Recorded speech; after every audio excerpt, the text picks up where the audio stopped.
It's no secret that Australia is going to fall into recession. But what does that really mean? How will it affect you, your job, your finances, the value of your home, or your investment properties? Today, I'd like to chat about what it would look like, what it would feel like as we work our way through the recession we're going to have. And is there anything you can do to protect yourself to minimize your downside? And then we're going to talk about what strategic property investors and business people are going to need to do to build their wealth in the months ahead. And then we're going to finish off with some specific recommendations so that at the end of today's session, you'll have a better understanding of what's ahead and what you can do to put yourself in a better position to thrive, not just survive the recession. That's what I want to chat about with Ken Race, Director of Metropole Wealth Advisory and Australia's leading property tax specialist. Welcome, Ken. Hi, Michael. Now, Ken, unfortunately, both you and I have lived through quite a number of property cycles, a number of economic shocks. And while many Australians haven't lived through a recession, today I'd like to talk about what it is like, because we've both lived through that, and how you can profit from a recession. Now, before some of our listeners and our viewers say, hey, how heartless, how could you consider profiting through a recession? I want to make one thing clear. I'm not suggesting we take advantage of people, but I am suggesting we take advantage of the opportunities that will arise. Recessions are always periods of significant opportunity. They're periods of a transfer of wealth. Look, that's just how the economy works. If you think about it, because of today's social distancing, we're not going to restaurants anymore, we're not going to pubs anymore, but we're still eating. That hasn't stopped. So some restaurants are prospering with takeaway, while other grocery stores and supermarkets are prospering because we're buying more food. So it doesn't always work that for you to win, somebody else is going to lose. So that's why I'm suggesting you can set yourself up to take advantage of the transfer of wealth. Now, Ken, we've lived through it before because most Australians never have dealt with a recession. First off, what's the definition? Yeah, we certainly are living through strange times, and I think even the definition of a recession is going to change. But the technical definition is when the value of the goods and services we buy go down one quarter versus the previous quarter, and that happens for 2 quarters in a row. So if the prices fall this quarter, they'll then fall again the next quarter. So that's a technical recession because they have to measure it some way. Well, why do you think this recession is going to be different to previous downturns? And I think if I base that answer on my time when we had the recession we had to have, the previous recessions were after excessive demand, heating up of the economy, can I say low productivity growth. So the government had to stomp on it because inflation was getting out of hand, wage increases were getting out of hand, and we were digging ourselves into a hole. This time it's different. We've had medical emergencies where we've forced people not to spend, and more than that, stay at home.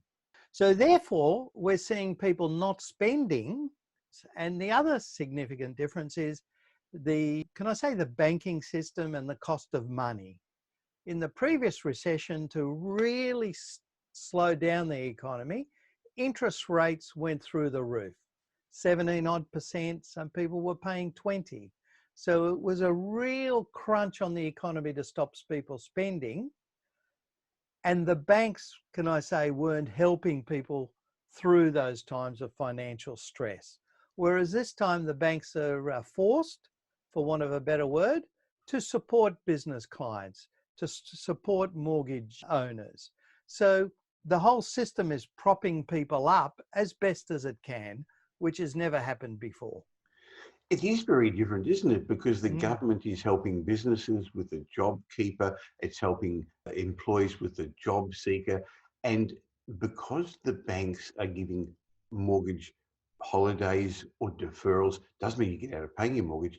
There aren't going to be the forced mortgagee sales that happened when we've had previous downturns. So that's going to underpin the property markets. But Ken, Australia won't be alone in this. A global recession is likely, with the powerhouses of the United States and China having a huge hit to their economies as well. Correct. And when we see Australia produces a lot more than it needs internally for its own internal consumption, that means we're an exporting economy.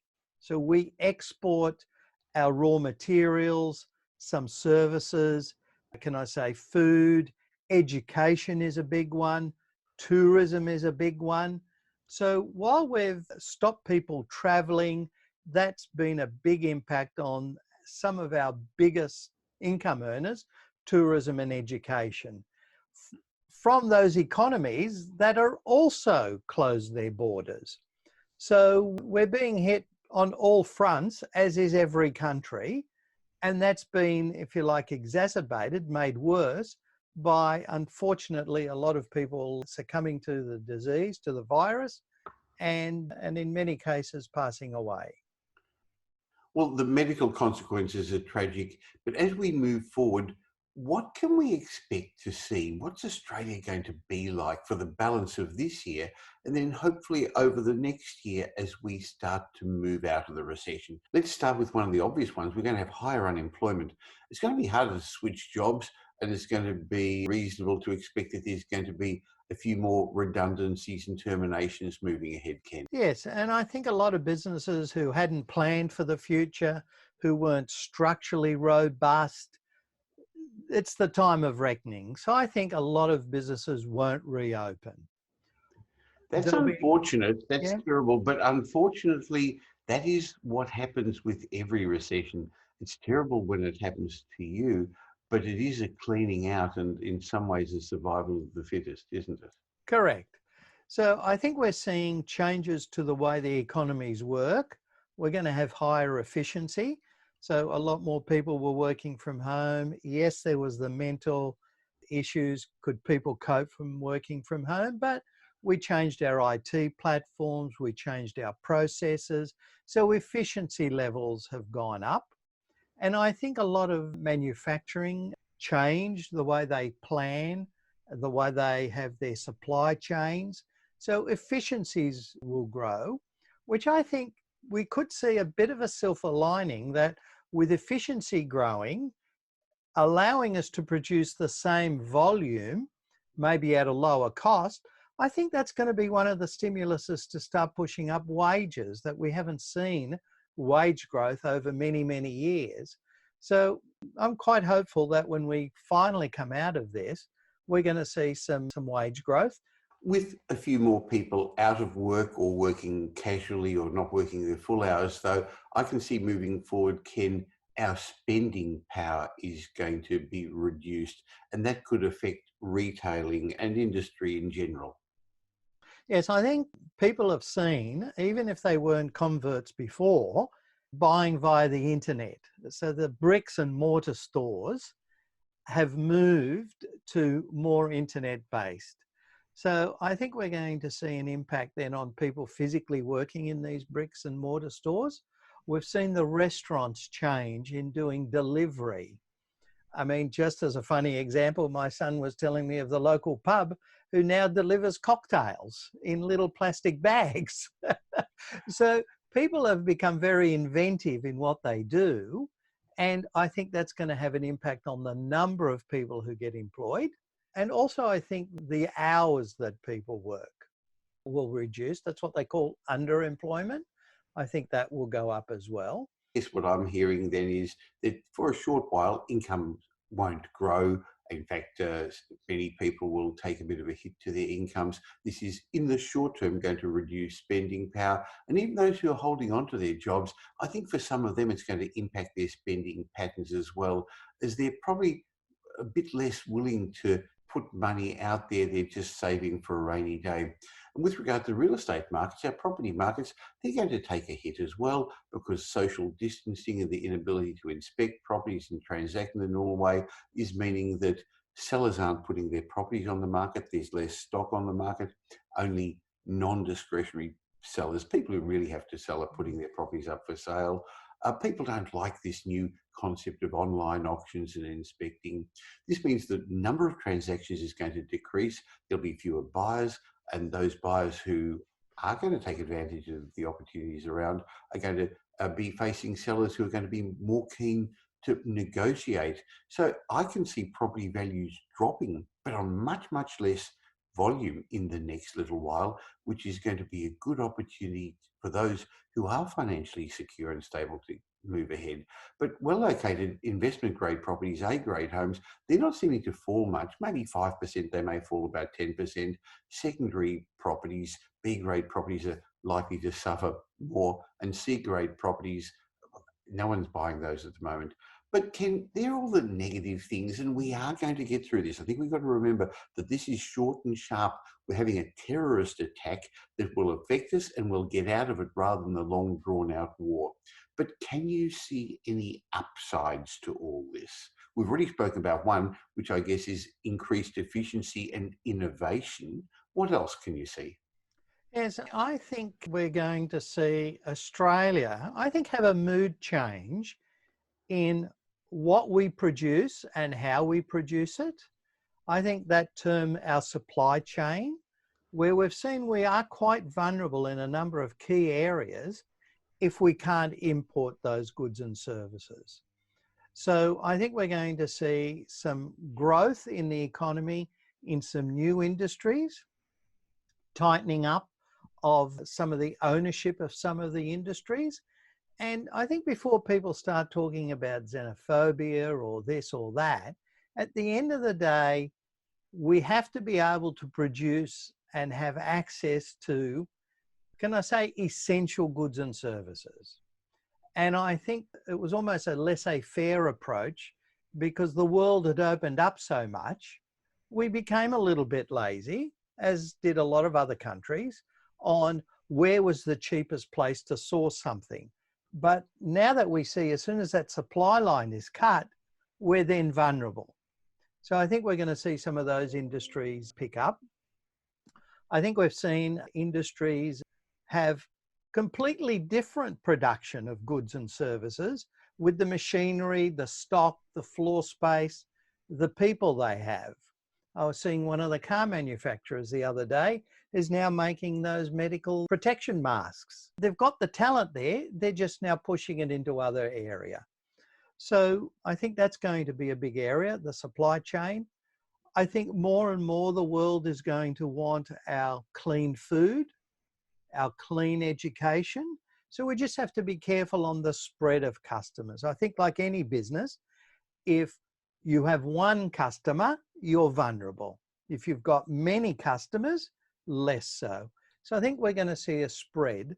Now that doesn't happen overnight. It doesn't even happen in 1 or 2 years. It's going to happen over a very protracted period of time, which means the economy's got new areas that it can then grow into over, I would say, the next 5 to 10 years. So there clearly are some upsides, and I think it's important to take that long-term view rather than a short-term view, as you say. I think another good upside is interest rates are going to remain at historic lows for a long time.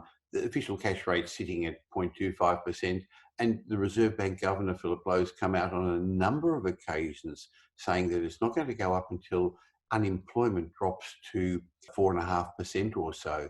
And he's even put a suggestion it could be 3 years, because while unemployment is going to go up and it'll probably hit double-digit figures, it will slowly come down. But looking at previous downturns, unemployment takes a while to slowly get back to normal again.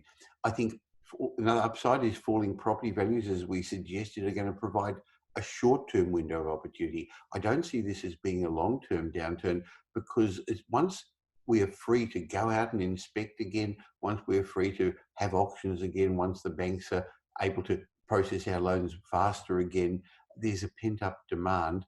So I think there's a short-term window of opportunity, and at the same time, the affordability we said. And I guess the same logic applies to shares. That's not an area I'm very good at. But Ken, for people with a long-term outlook, there's quite some opportunities in the bear market, aren't there?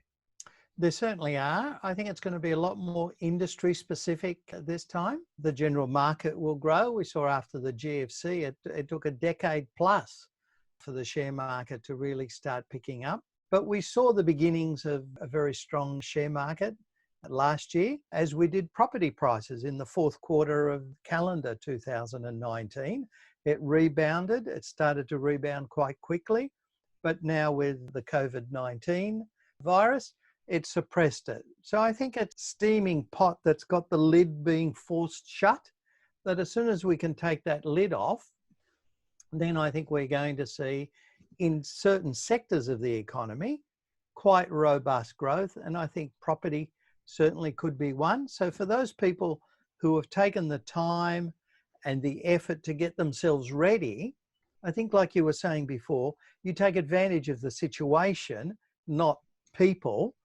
Get yourself investment ready, get loans ready. It's now going to be cheap loans. Properties were coming back on the market. If you've got a job, then I think those people will be able to move fairly quickly and take advantage of the situation. I love your analogy, Ken, that this is that boiling pot with the lid ready to pop off, because as we've already hinted, compared to previous downturns, both here and overseas, the current crisis isn't the result of a bust after a boom like we've had before. As we've said, it's an enforced shutdown. It's a significant disruption, but it wasn't caused by any fundamental flaw in the Australian economy. Look, we weren't booming along, but we were in second gear, in third gear. Now we're going to go into reverse for a little while. But Australia's entered this recession with a balance of trade positive and an almost balanced budget. And at a time, Ken, when our banking systems was very solid, very different to last time round. Further, our governments and governments around the world, they've learned from the past. They've learned particularly from the global financial crisis. And boy, have they stepped in early with unprecedented relief packages for people and for businesses to minimise the downside and to build that proverbial bridge across to good times. And at the same time, the government's provided financial support programs, encouraged banks to offer mortgage deferrals. And that, as I've said, means that that's going to underpin our property markets if we're not having the mortgagee sales. And even commercial tenants and residential tenants are being offered support packages. Because of this, in my mind, it's likely that once the virus is under control, we're going to recover a bit more quickly than previous downturns, Ken. Correct. And I think one of the other big differences, confidence wasn't sapped out of people. So previous recessions and downturns, people's confidences were sapped in many different areas: forced unemployment, higher interest rates, businesses collapsing. That really hasn't happened due to economic forces this time. So as you said, very low interest rates, lowest that anyone's ever seen. We had a balanced budget. We were exporting more than we were importing. So the only negative in the economy, really, in a significant sense, was wage growth. That was fairly low. So we were starting to see some growth there, very green shoots, of course. But I think that coming out of the recession, once we tap into the unemployment, people start getting employed, the underemployment levels go down a bit, meaning that people can work more hours, then I think we will start seeing movement in wages. It's not going to be within 3 months, 6 months, maybe 12 months. But I think as long as people see light at the end of the tunnel, their confidence will build, which means they will spend.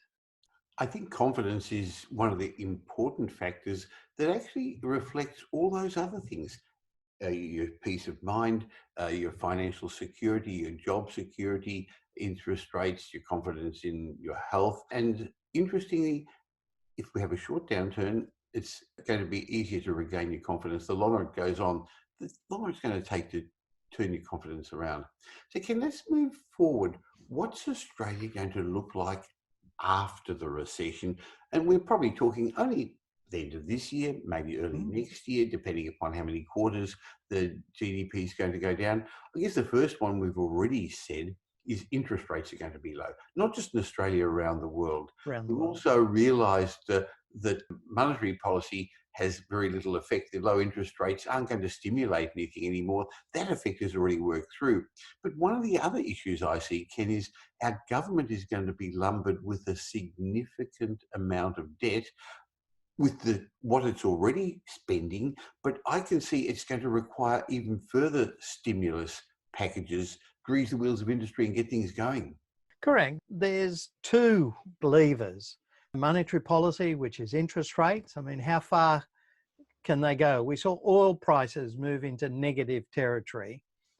We sometimes see interest rates negative, but I think that's an aberration more than otherwise. So we're not going to really see a normal Australian being paid to take money off someone, but they will be low and for many years to come. The other lever is fiscal policy, which is taxes. So we had seen Australia moving to reduce taxes. I think that might slow down a bit. I don't really see Conservative governments lifting taxes. Their philosophy is build up the economy, allow people to make more money, have jobs and pay tax, and reduce, if you like, payment on the social security net. I think that's why there could be an extension of a lot of those stimulus packages to try and not spend ourselves out of the recession, but to try and generate that income. That is going to be a much healthier thing because it's more sustainable. And once businesses grow, they pay taxes. So I think there could be some things around the edges there with the way they treat some companies that maybe are paying less tax than a lot of people think they should. But even in that area, I think there's reasons. So stimulus packages, I think, will continue. And that's been one of the good things we've seen, irrespective of the political persuasion of a government around the world. Even the die-hard economists have had a social heart, if I can put it that way. And they were quick to move to that. And that's been good to see, Ken. So moving forward, what's going to happen to inflation? Remember, we used to target 2 to 3% inflation. I can see that's going to be hard to achieve for a while. Even now when we're seeing advertisements for goods and services, people gouging the Australian population. There's still the specials, particularly in the Woolies, the Coles, the Bunnings, all those big shops, the clothing stores. So I think we're not going to see price rises because those vendors know that if people haven't had high wage increases, there's limited money and people are going to be more sensible where they spend and they're going to look for value. So I can't see inflation growing to any significant amount. That's why I think we're going to want to see employment levels being pushed up over a shorter period of time than otherwise, which will put a bit of a lid on wage increases, but at least people will go back to the wages or getting close to the wages they had before. Talking about retail, I was thinking that once we come out of this lockup, a lot of shops are going to have specials and sales. They've got their stock that they've had that they haven't sold, and they've got their winter stock coming in. So I can see retail prices coming down rather than going up for a while. But like you, I was very impressed that when I did go to Woolies the other day, they still have their specials. There is some social responsibility and some good has come out of this. Moving forward, looking at what else we could be like in Australia on the other side of the recession, unemployment is still going to remain high and will take a while to dwindle down because certain industries are still going to suffer. Sure, others are going to blossom, as we've suggested, but tourism, education, retail, and in fact, to some degree, the financial sector is going to continue suffering. On the other hand, some industries are still going to prosper. Governments, you already talked about manufacturing, localization of some of the manufacturing that occurred overseas, health, technology, defence, agriculture, and infrastructure spending. I hope the government is going to spend money on infrastructure because that uses local goods, services, labour, but it leaves a legacy for the future, Ken. It does. And I think what we need in Australia, and hopefully it'll come out of this, is a big change to the red and green tape that they always talk about. How long does it take for a project to actually commence? And all the different blockages that different groups can put to stop different infrastructure projects. So I think now there's going to be more of a national empathy to a lot of projects. For valid reasons, some projects shouldn't go ahead, no problems with that. but there needs to be a more sensible approach of what can stop viable, needed projects, dams, roads. Now, a quick disclaimer, be careful. Don't, if you're a property investor, invest for infrastructure, because it doesn't always lead to extra property values in the area. Ken, one thing I'm thinking about at the moment is all those people who speculated about Sydney's second airport. You wonder now, with what's happening with overseas travel, is there really going to be a need for that airport? Well, there will be one day, but maybe not as soon as we'd thought it would be. And look, we've seen around the world second airports being built, and they've been white elephants for decades and decades. Because at the end of the day, when you land, you want to get to where you're getting to. You don't want to catch the red rattler on a train. So the infrastructure has to be everything. And I think there will be a slowdown to that airport. I mean, I remember 35 years ago, such a long time, they talked about Badgerys Creek, that second airport in Sydney. So let's move forward with some recommendations of what you should consider doing to take advantage and thrive, not just survive in these difficult times. The first recommendation, don't overreact. Recessions are largely driven by how the population as a whole is feeling about the economy, the consumer confidence Ken was talking about a moment ago, not as much about the economy itself. So investors overreact. And there's no doubt that some bargains are going to become available in the stock market, in the property market, because some sellers are going to overreact. So my suggestion is take advantage of those opportunities, but don't be on the other side where you're going to suddenly sell up and make 30-year investment decisions based on the last 30 minutes or 30 days of news. So I guess the other message I'd like to give you is think long-term. Think 10 years down the road. If you want to really build a significant property portfolio or wealth in your business or in any other way, think long-term outside the normal ups and downs of the economic cycle, because this is just another economic cycle. Came out of the blue. But the other point, Ken, I think people are going to try and time the market. They've always done that, and they've always got it wrong. Always. So don't try and time the market, because I still see this window of opportunity as being on the short side. And so just think back a year or two ago when people thought, I'm going to wait until after the election. I'm going to wait to see the results of things. By the time you find out the market has turned up, professionals and our clients who we've been buying for have actually bought the properties that you're reading about that push the market values up. But I also think, Ken, it's a really good time to build a solid financial foundation. Have the right finance strategies in place. Buy time with your finance strategies, not just property, to ride the ups and downs. And that's why we always recommend our clients have the right finance strategies with buffers in place. Get the right ownership structures in place to ensure you maximize your upside, protect your risks, minimize your tax, pass on your wealth to future generations. Ken, I know that over the last little while, you and your team at Metropole Wealth Advisory have been busier than ever. Isn't it interesting how people have come out of the woodwork to say, hey, I can see an opportunity. I'm going to get myself ready for the next stage? Yeah, I think they've basically come from two different camps. It was those people, call it 12 months ago, I'll do it differently. I don't know, I need this. They've now found that had they put in place those solid foundations, they'd be able to move much better, much more efficiently, more profitable now. There's another group of people who are always looking at how do I do things different to take advantage of any benefits that I see on the horizon. So a lot of people are always getting investment ready. Others don't, and then wish they had, and then try and come in quicker.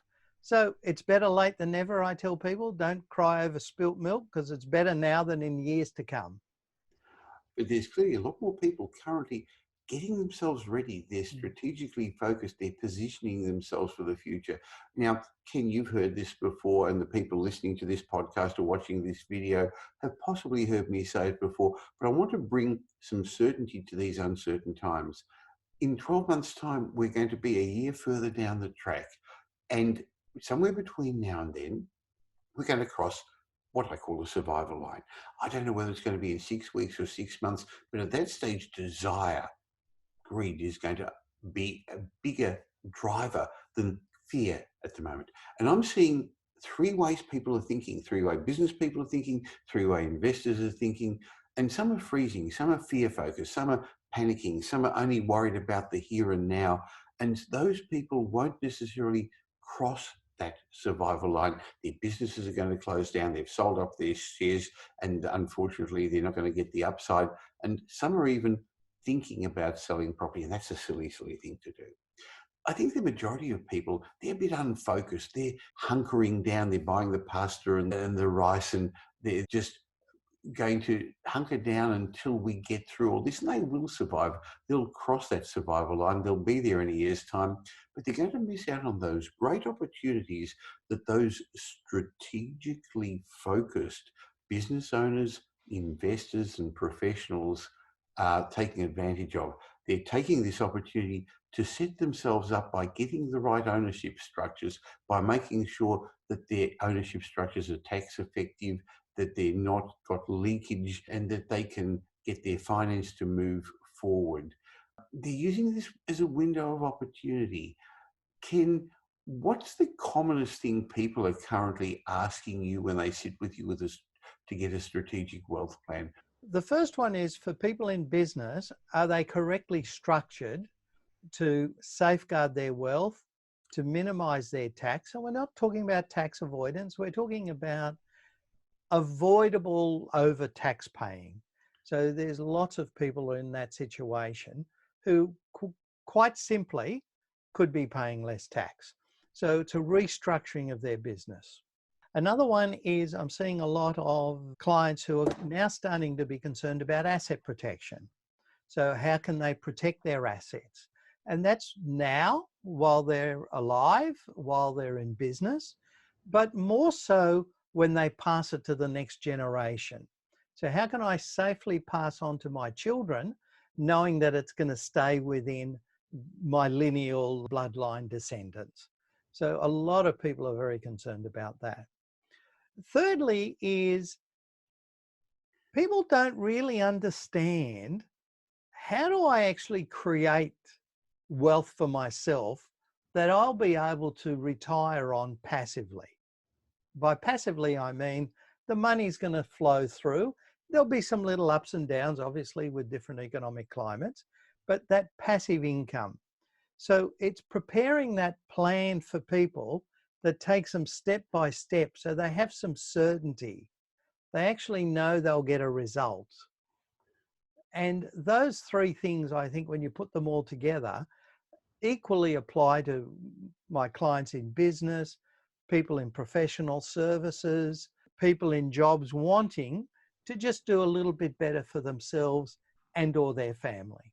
So when people see you at Metropole Wealth Advisory, what I have noticed is they get a deeper insight. They understand what's going on because you're able to weave the perspectives of property, tax, finance, financial planning, the law with your multidisciplinary approach. And then you help them to use those disciplines optimally.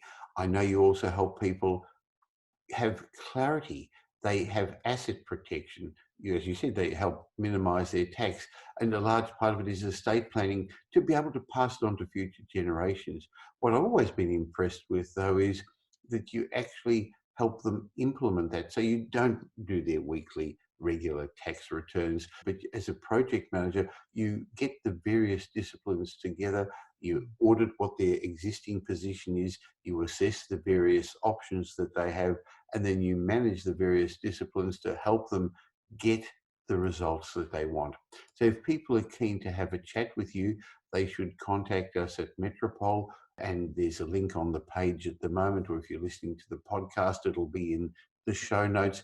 You go to metropole.com.au, find out about Ken Race and Metropole Wealth Advisory and the range of services they can provide.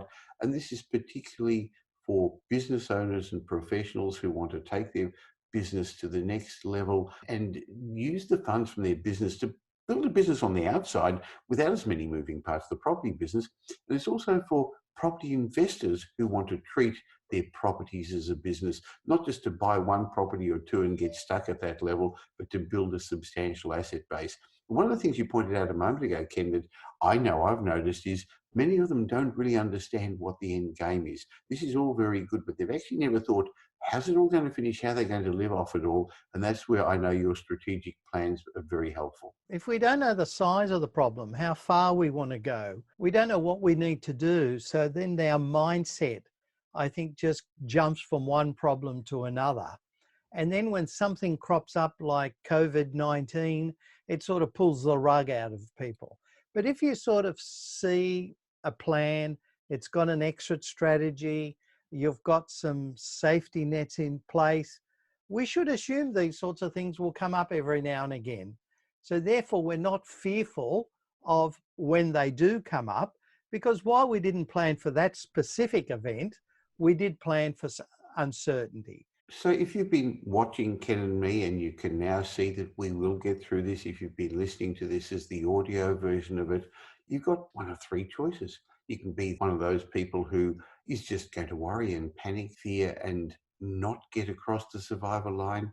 Maybe you're just going to hunker down, like, let's be blunt, the majority of Australians, and you'll get through, but you're not going to take advantage of this. An opportunity like this to take advantage of a significant downturn to set yourself up for the future. This is when, in the past, I've noticed intergenerational wealth be able to be formed.